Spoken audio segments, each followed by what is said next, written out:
Welcome to this tutorial about team accounts. I'm Stephanie, the community manager here at B1G1, and I'll be taking you through the tutorial today.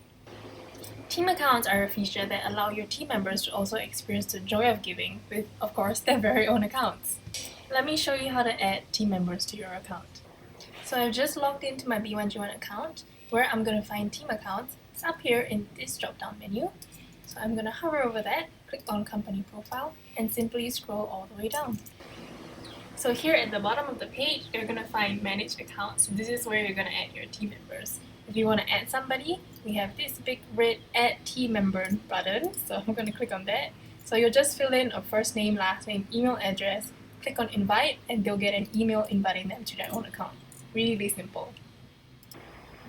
And if you want to delete an account, it's also from this page. So next to this employee name, I'll find this little trash bin icon. If I click on that, I'll delete the employee. Simple as that.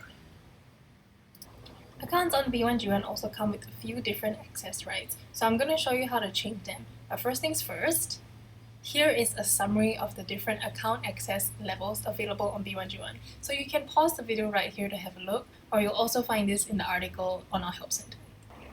Okay, so back here again in Manage Accounts, if I want to change someone's access right, this time I'm going to click on the pencil and notebook icon right here.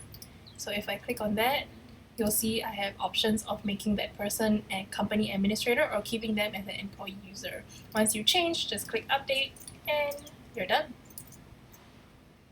So you've now learned everything you need to know about team accounts on B1G1.